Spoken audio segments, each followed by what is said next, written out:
ณเดชน์รับห่วงยาย่าแคนเซิลงานป่วยหามส่งโรงพยาบาลไม่ห่วงเลิฟซีนคู่หมากยินดีขึ้นชีวิตกระแสแรงอดเป็นห่วงไม่ได้ซะจริงๆค่ะสำหรับซุปตานางเอกสาวสวยยาย่าอุรัสยาที่ล่าสุดมีคิวออกงานคู่กับหนุ่มณเดชน์แต่จู่ๆเนี่ยเจ้าตัวก็ต้องเทงานไปค่ะเพราะเกิดอาการอาหารเป็นพิษปวดท้องกระทันหันด้านหนุ่มณเดชน์มาร่วมงานเลยก็เปิดเผยให้ฟังค่ะว่าสาวยาย่ามีอาการปวดท้องบิดกระทันหันค่ะจึงได้แคนเซิลงานไปถ้าน้องมางานไหวเนี่ยก็อยากที่จะมางานค่ะแต่ตอนนี้แอดมิดอยู่ที่โรงพยาบาลจ้า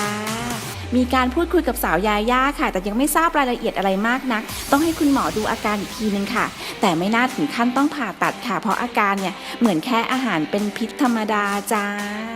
รับว่าตอนนี้เนี่ยค่อนข้างเป็นห่วงฝ่ายหญิงมากค่ะด้านกระแสละครคลื่นชีวิตเนี่ยกระแสดีมากค่ะตนเองรู้สึกยินดีแทนสาวยาย่าแล้วก็หนุ่มหมากปรินค่ะแล้วก็ทีมงานทุกคนค่ะชมว่าสาวยาย่าเล่นละครได้แซ่บค่ะลุคดูเปลี่ยนไปมากดูโตขึ้นด้านแผนวาเลนไทน์ปีนี้เนี่ยคงจะต้องทำงานซะเป็นส่วนใหญ่ค่ะแต่จะมีแอบเซอร์ไพรส์อะไรสาวยาย่าหรือเปล่านั้นเนี่ยหนุ่มณเดชน์บอกว่าขออุบไม่บอกค่ะ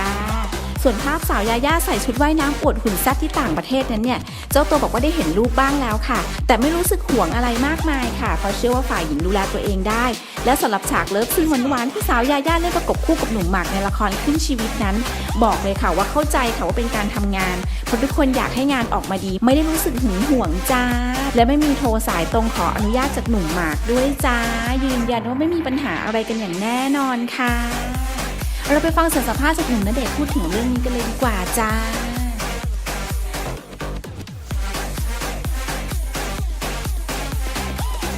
วันนี้ก็ต้องบอกไว้เลยว่าน้องไม่สบายครับผมก็เลยมีการยกเลิกแคนเซิลกัน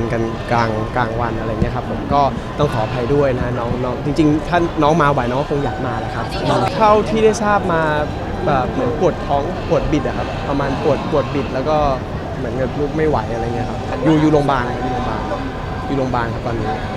ก็ได้คุยครับผมแต่ยังไม่ได้ทราบรายละเอียดมากเพราะก็ต้องให้ทางคุณหมอดูว่ามีอาการก็เหมือนกันนะครับก็ให้หายไวๆอะไรประมาณนี้ครับผมว่าทุกคนก็คงอยากเป็นกำลังใจให้น้องเหมือนกัน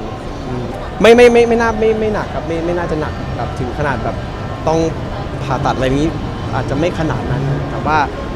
ลุกไม่ไหวประมาณนี้ครับมันปวดเหมือนอาหารเป็นพิษหรือว่าอะไรประมาณนี้ครับก็ต้องขอแสดงความยินดีด้วยกับคืนชีวิตกับยาย่าแล้วก็พี่หมากแล้วก็ทีมงานทุกคนนะครับผมก็ทุกคนก็คงเห็นอะไรเงี้ยก็คงเป็นเรื่องที่น่าติดตามอีกเรื่องหนึ่งนะครับผมก็แซ่บดีครับเปรี้ยวดีครับผมก็ดูเปลี่ยนก็ดูโต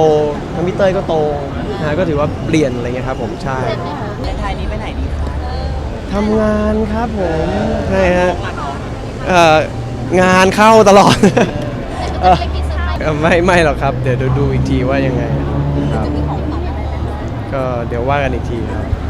ก็ไม่ทราบเหมือนกันนะแต่ว่าได้เห็นเหมือนกันครับผมก็ไม่มีอะไรมั้งก็มันก็อยู่เป็นเขาเรียกว่าอะไรเป็นตามกาลเทศะมากกว่านะเพราะว่าว่ายน้ำอยู่ออกกำลังกายอยู่อะไรเงี้ยเราก็จะใส่ชุดกันอีกแบบหนึ่งที่แบบอาจจะไม่ได้แบบเป็นชุดที่ทางการอะไรเงี้ยว่าน้องเขาไปเล่นน้ำกันกับครอบครัวอะไรเงี้ยครับผมก็เป็นธรรมดามากกว่าก็ผมว่าเขาดูแลตัวเองได้อยู่แล้วครับผมโอเคครับการทำงานก็คือการทำงานครับผมใช่ครับก็ละครทุกอย่างมันก็ต้องการความแบบเป็นจริงนิดนึงอะไรเงี้ยก็ถือว่าเป็นเรื่องที่ดีครับพี่หมากก็เล่นดีมากๆครับไม่มีครับไม่มีสายตรงไม่มีครับไม่ห่วงครับไม่มีครับได้ดูอยู่ครับพี่หมาก